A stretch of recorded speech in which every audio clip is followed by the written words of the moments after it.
It's only natural that intense emotions will arise in our difficult conversations with patients and their families. After all, the topic of conversation usually represents a major source of stress, frustration, or grief for them. And yet, my sense is that it is the prospect of this emotion which actually causes many of us to shy away from these conversations. Maybe we each have one or two ways of responding to emotion that seem to work most of the time, but maybe not all the time.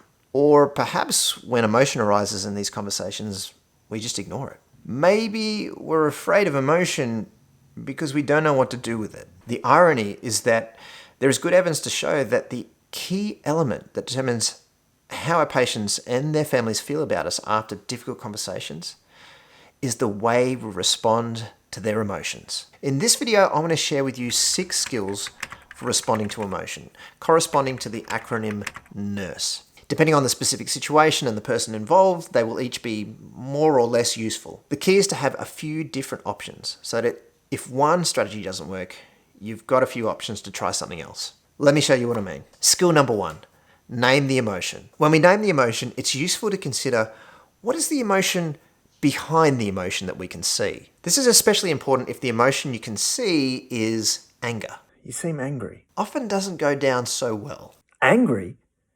Of course I'm angry. But if we look behind the anger, what we often find is either fear, grief, or pain. You must be feeling really scared right now. Yeah, I am. Skill number 2, normalizing for the population. This involves voicing a recognition that what the patient may be experiencing right now would be similar to what almost anyone might be feeling under the same circumstances. You know, most people would probably feel pretty stressed hearing that news. Really?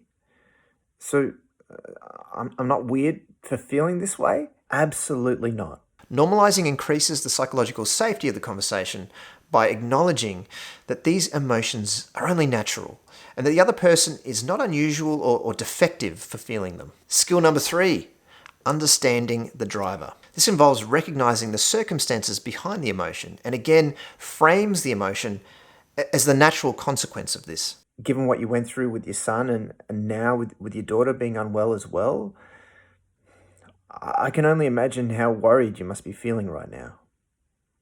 Skill number 4, respect, praise, and appreciation. This involves recognizing the other person's efforts in some way. It sounds like you've been an incredible support to your mum, especially over the last few years. I'd say she's been really lucky to have you.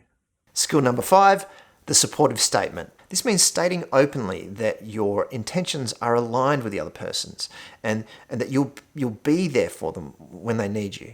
Look, the most important thing to me right now is that we find out what's making your daughter unwell, that we do everything we can to help get her better, and that we support you through that whole process. Skill number 6, explore. This means asking an open question about how they might be feeling. That's a lot to take on. How are you feeling about it?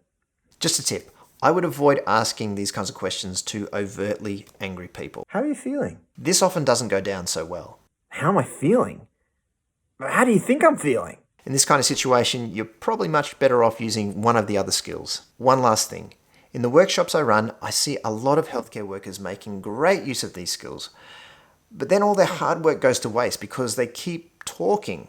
Please don't do this. Once you've demonstrated your empathy, stop talking.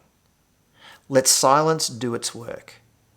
It may feel uncomfortable for you, but silence is the key that actually allows your empathetic statement to really have its effect.